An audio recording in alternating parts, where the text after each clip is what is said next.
Welcome to the Heavy Duty Parts Report. I'm your host, Jamie Irvin, and today we are live. With all of our live broadcasts, we would love to have your participation. So if you would like to comment or if you would like to ask a question today, either directly to me or to my guest, please do so. We will bring your comments into the broadcast and we would love to have you participate in today's show. Our podcast is, or our live stream rather, is sponsored by our podcast, The Heavy Duty Parts Report. Go to heavydutypartsreport.com to follow for free. You can also find it on whatever podcast player you listen to podcasts on or on our YouTube channel. We would love for you to follow our podcast, which comes out on Mondays, and we are interviewing heavy duty parts experts, really trying to figure out how to save money for fleets, lower cost per mile. That's the focus of our show. Today, we are going to be talking about a subject that has really been something that over the last couple months, people, especially the repair technicians who have been following the heavy duty parts report, have expressed a lot of opinions about, and they have shared their opinions about whether or not there is a repair technician shortage. If there is a shortage, which I think most of us can agree there is, then I think where the disagreement comes in is what's causing it and what to do about it. So today we are going to talk about how to keep technicians longer. And my guest today is Jay Goninen. He's the co-founder and president at WrenchWay. He's here to help us to talk about a retention strategy, a solution to whatever is causing us to not be able to find enough technicians and to not be able to retain them in our industry. So I am so happy to have Jay here with us. I'm just removing this, bringing him from backstage. Jay, welcome to the Heavy Duty Parts Report. So happy to have you here. Really, really happy to be here and love everything that you do, Jamie. Thanks, Jay. I really appreciate that. So let's get to it. How much does it cost a shop to hire and train a technician? Let's establish the economic impact of this issue that our industry is facing. Yeah, I think it's kind of twofold, right? And when I say that, first and foremost, you're looking for a technician for a reason, right? If you've got open bay in the shop, quick math, if you have $100 an hour labor rate, 40 hours a week, it's 4 grand, or sorry, 40 hours a week, 4 grand a week, and 16 grand a month. That bay, whenever that's sitting open, that you're losing out on missed revenue opportunity. On the other side of that, the pain and suffering that goes into looking for a technician, there's a lot that goes into it, right? So anything from the posting of jobs, if the manager's doing the posting, I think at times we undervalue what a manager is worth, especially the people. If you're a manager yourself, you undervalue what your value per hour is. So when you start to look at it, you're looking into the tens of thousands of dollars for finding that good hire, and that's not to mention that I think with Sherm, they talk about the average cost to hire an employee is $4,129 with around 42 days to fill a position. I got a note right here. And I think our industry, one, I think it costs more, the impact is higher, but it takes longer to find a person too. It's not something like the old days 20, 30 years ago where you just put an ad out and have a bunch of people come to it. It really is, it's expensive. It's really, really expensive and it hurts. So let's just recap that. So at least $4,000 and over a month, but you're saying it could be longer than that. So maybe it could be $6,000 or $8,000 and a couple months to find someone. So that's the direct cost of hiring, but that the cost of not being able to fill that position is exponentially higher because of all those factors you just brought in. Lost revenue, potentially not just the lost revenue of that bay, but the loss of customers because you just can't get to them fast enough and they leave and go somewhere else. And then there's all those administrative costs, and most times a repair shop is owned by a private individual and they're not valuing their time enough.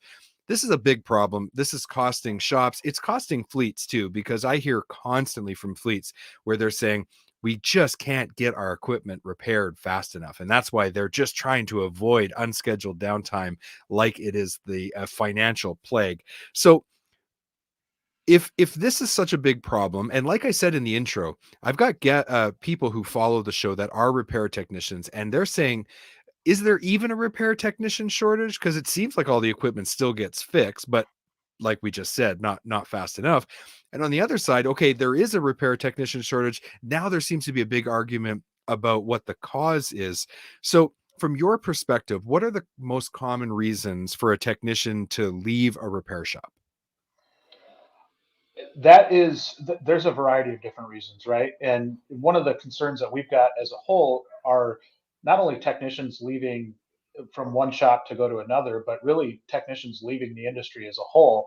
And so when we look at that side of it and look at why that happens, one, I think a lot of it comes back to management, right? If they don't feel like they're being led in a nice manner, or they don't feel like they're being managed by a leader, that can have a big impact on somebody. And in a lot of shops, it's funny because we will take a lot of times the best technician and move them into the role of a manager, but they're two completely different jobs. So even though they might have excelled at this one job, they haven't had the training or experience on the leadership side. But a lot of times, as managers or owners of a company, you'll just say, "Okay, you're up. Come on in. You're managing the shop now."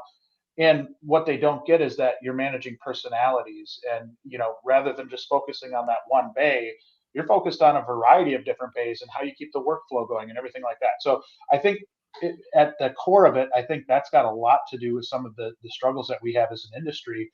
But then, I think it's a tough job, right? And I think from the heavy duty side of things, we've gotten better with the tooling in a shop, giving them the tools they need to be able to lift heavy things, and giving them training on how maybe uh, to do it in an efficient way so that it's not as stressful, but it can still be heavy, heavy parts. It can be uh, greasy, oily still. I know a lot of our stuff is moving a little bit more to that electrical side, but they're heavy machines, heavy pieces of equipment, whatever you're working on.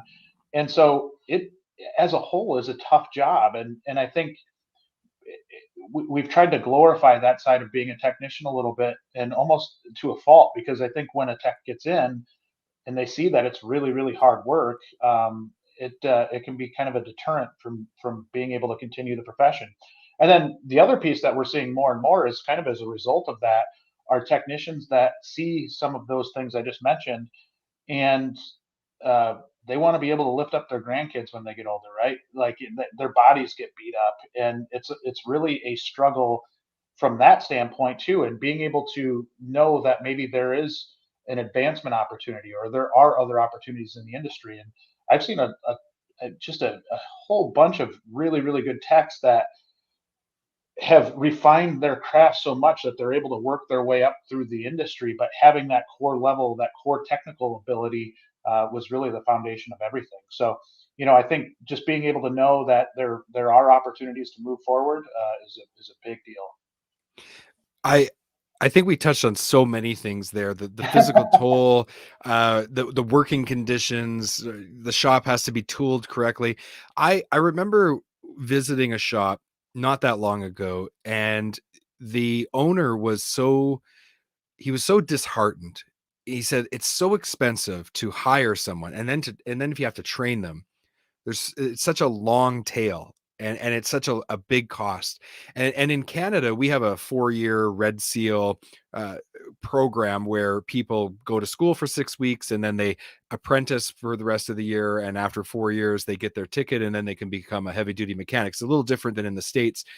So he was saying, I go to all this effort.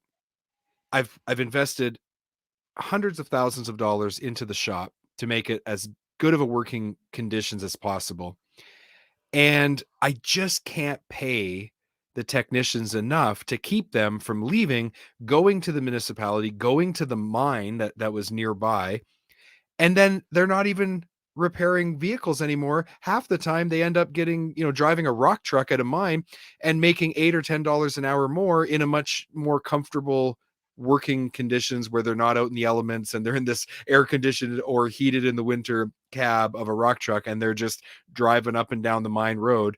And he said, I'm so frustrated because I put all this effort and then I lose them. And then the other complaint I constantly hear is, I put all this effort on the independent side to train this person, get them up to speed, and then they go to work for the dealership. And so retention is I think this is part of it. And what concerns me the most is it's one thing to have people moving laterally in the industry. It's another to have them leave altogether. Yeah. So what's the retention strategy that you recommend? And let's just really focus on that independent repair shop or that fleet that is doing their own repairs, is not a dealership, is, it's self-funded. It's people who's got their own money into the business. They're trying to make their business grow. How are we going to keep technicians in the industry? Because if we can't keep them, adding more people is not going to help us, because we have more Right. people falling out the back end than we've got coming in the front end, which I believe is what's going on right now.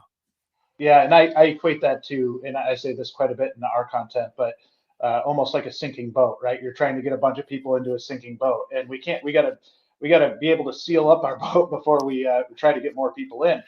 Uh, the one thing I would say there, and the example that you used is really, I think, common amongst especially independent shops. We see it a lot. I grew up in an independent shop, so very familiar with that space. And I think the funny part to me is I don't think they have a wage problem. I think they have a profitability problem, right? And when I say that, the market is the market, right? Whatever the going rate for a technician is what you're going to have to pay. So then rather than trying to attack that or really figure out how you get really good techs at that lower wage, maybe try to attack the profitability side of the business and look at ways that you can increase your profitability, whether that's getting a coach or implementing KPIs and process in general. But really being able to work on your business rather than in your business. It sounds super cliche, but it's so important. But that's one thing that I see is shops that really struggle to grasp how much the wages have gone up for a technician. And for me, I wouldn't be as focused on that side as I would be about the profitability side. Because if you are a profitable shop, you should be able to pay that market kind of that rate of what a normal technician is going for right now. And it is high, right? Like, but rarely do I see shops struggling to get work, right? And it's funny because I go back and I'm like, how much are you spending on your marketing to customers when you already have a full shop and you're struggling to keep up there? Why not pivot a little bit and try to really focus on marketing to those technicians and trying to get your shop in order? And if that means that you have to raise your labor rate, I think it's justified. And I do think as an industry, we're probably a touch low. And especially as you look at us compared to other trades, we're probably on the low end as far as what we're charging per hour. And I think that's where a lot of the frustration stems from, in all honesty. That makes a lot of sense to me. On the part side, we have the same problem. I was always baffled by management's decision to say that salesperson is making more than our executives. We gotta change the way that we compensate that salesperson. What are you talking about? Who No. cares? Your salespeople should all be the highest paid people in your parts business, because if they're making lots of money, the company's making lots of money. It's the same with the repair side of the business. Okay, pay your technicians 15% more. Yeah. They make you money. So Well, the more technicians you have, the more output they give you, the more money you should be making. Heck, you should be trying to give your technicians a 30% raise, because that should be directly correlated to the profitability of the business. And if it's not, to your point, there's something wrong with the business model. yeah, I had a consultant once tell me that everything's really just a math problem when it gets down to it, right? And I always remembered that because I think that's the same thing here, is that you shouldn't strive to be middle of the pack when it comes to wages. And not only wages, but benefits and the way the shop looks and how clean it is. Strive to be in that upper tier. And if that means that you're bringing a premium rate, I'm still confident you're going to bring work in. And if you're paying above average, you have an above average shop, and an above average culture, a good place to work, right? I'm very, very confident that you're going to be able to justify that increase in labor rate. I also think that the if you enact that plan, let me back up. Yeah, So if you're in a situation where you've got some customers that refuse to pay more, and then you enact your plan and raise your standards, what's going to happen is those customers who refuse to pay more are going to leave, yeah, and they're going to be replaced by customers who value the high standards of your shop, the excellent technicians that you have, the output, the quality of your work, and they're going to gladly pay a bit more, because let's not forget what the real cost is for fleets. It's unscheduled downtime. yes. So if you can manage that and help the fleet to have their equipment on the road longer and to extend service intervals, they're not going anywhere else. They're going to keep coming back because those customers value the things that make your shop great. And all the people who don't, you don't want to do business with anyway. And let's be honest, those people who don't value those things, they're probably not paying you on time either. I'm a big believer in the 80-20 rule, right? And I believe that 20% of your clients, and I think it's probably less than that, probably 10% of your clients equal 90% of your business. And if you can really cater to them, and I think they value quality, right? And they value, if you look at paying higher wages and truly, I use, again, this phrase in a lot of different scenarios, but if you become a destination shop rather than just another stop along the way, and your goal is to become that destination type shop, you're going to draw better people.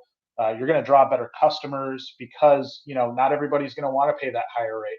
But is that the worst thing in the world? No, because maybe your collections start to go down, and I think there's just so many benefits to that type of a business, and I think that's what helps create a really, really good place to work at too.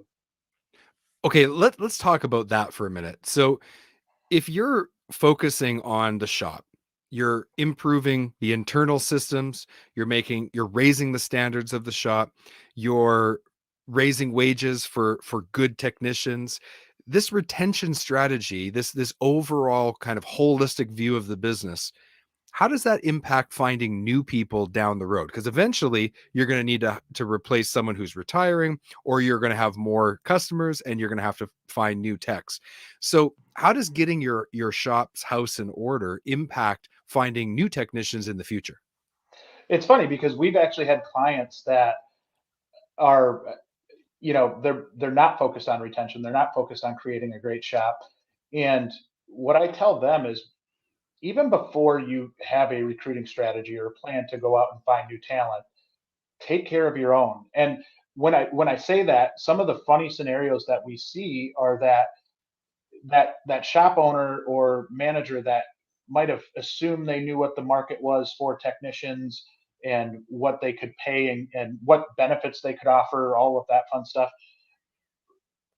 When they start to see techs that they're recruiting come in and they're demanding more money than what their top technician in their shop is already making, or they're demanding more things than what their top tech is, a lot of times they'll say, "No, I'm not paying them more than my current tech." But what that should do is be a red flag to say, "I got to go to work on my internal team, because I guarantee there's people looking at them trying to get them to go to their shop." And so, if to me, that is such a big red flag for a shop manager or owner, is to see that and acknowledge that, hey, you know what, this isn't the first time I've heard that somebody that has a lower skill set than my best person is asking for more money, and it's not just a pipe dream. They're going to get paid that amount of money. So act accordingly. Try to make sure that your team is loyal, and don't abuse that loyalty either, right? We hear it from techs all the time where they'll go in and say, what, I'm putting my 2 weeks notice in, I'm going to X shop, and then the shop will counter and say, well, we'll pay you five, six, $10 an hour more to stay. And then that tech almost feels burned, right? Like, how Mm. long has this person been milking me uh, out of this money? And so, rather than doing that, having good relationships with your people, and and treating them like people, right? I think a lot of times we put technicians into one bucket and assume they all like the same things and they're all the same person, when in reality they're unique individuals like all of us, right? I started off as a technician, and it's truly that acknowledgement. Not everybody values money the same. What does that person value? Maybe it's schedule flexibility. Maybe it's they need health insurance and they need really good health insurance. Being able to really understand what that is, and again, if you're trying to create a destination shop, those are the things that you have to think about. And to me, any recruiting strategy that you have that doesn't have a good retention strategy already in place is building it on a shaky foundation. And that's not a good way to go about it. Jay, when you were a repair technician and you were working in an independent shop, you didn't have the resources that a technician who works at a dealership did. How much networking did you do to be able to get access to the information you needed to be a good repair tech? You probably did a lot of it because you were independent. Yeah, the funny part about me was I was a terrible technician. So it's funny to me that there's extra strain on an independent tech, right? And the reason is, this isn't getting easier, right? Because the amount of different systems that are coming in on the heavy duty side, you've got the different emission systems, the DPFs, different everything. Everybody's got a different way of going about it. So um, being able to know different systems, understanding how they operate, understanding why something happens, why a regeneration has to happen, or anything like that is a big deal. So that puts extra strain on a technician and in an independent shop. But being able to know where to go, I think, is a big deal. But I Okay, think, oh yeah, I want to stop you right there because yeah, I have a specific point I wanted to make. yeah, Needing that the independents need to have that network to just survive because they don't have access to all of the infrastructure and training that people who work at dealerships do. That 100%. means that they're talking. They know what the situations are in other shops.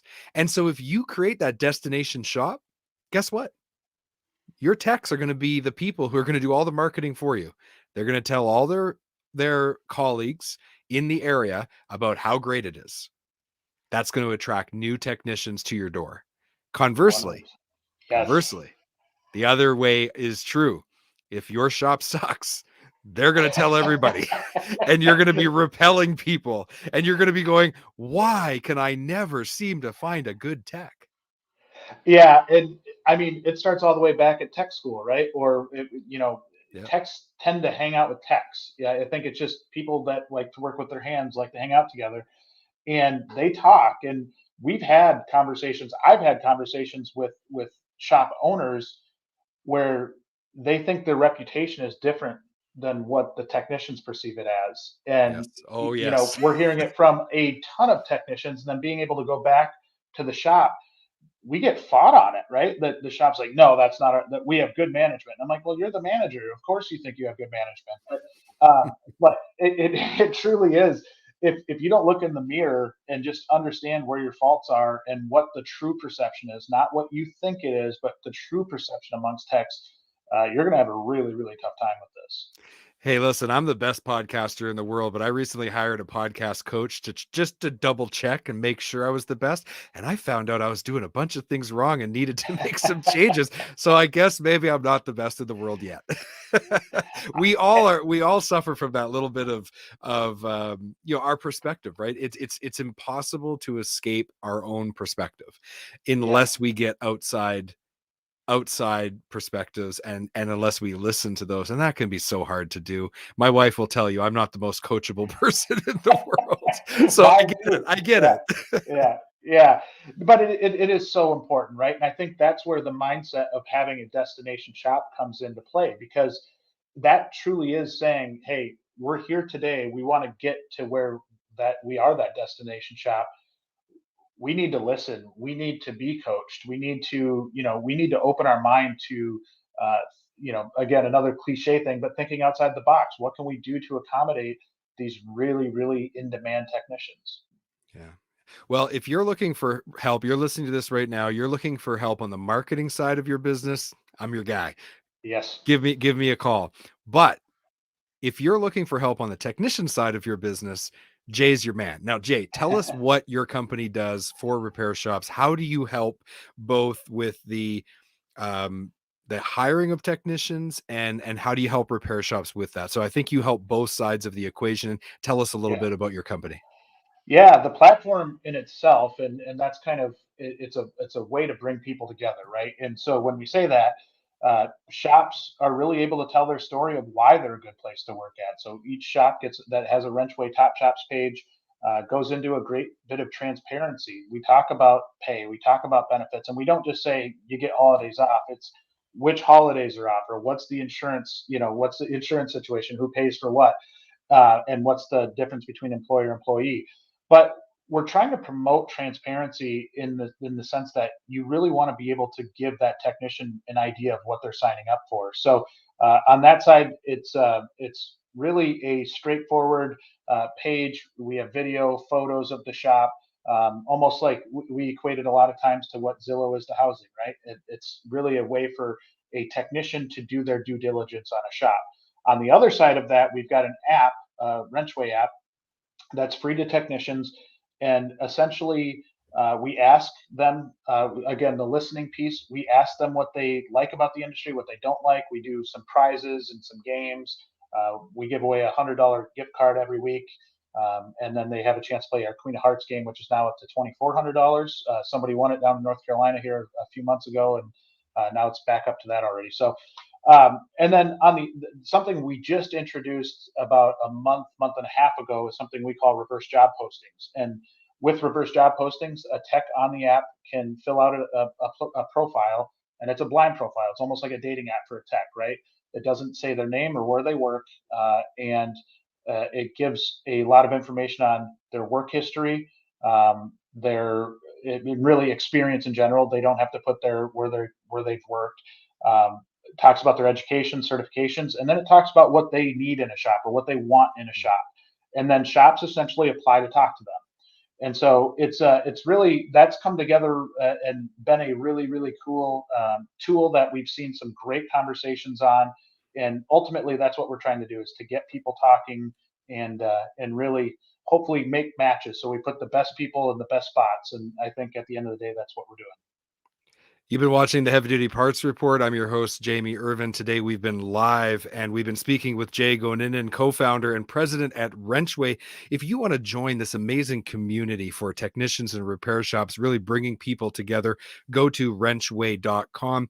Links are in the show notes. Jay, thank you so much for being my guest today. I really appreciate it.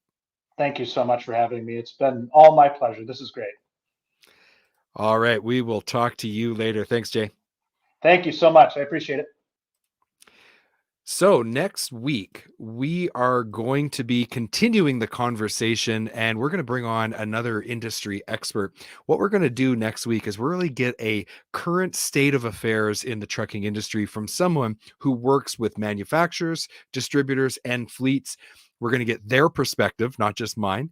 And this is going to help us to really understand where we are today and where could we be going in the next few months, and how's that going to impact your business? You're going to want to tune into that. Head over to heavydutypartsreport.com, check out the podcast, and thank you so much for watching. You have a great weekend. We'll talk to you later. Bye-bye.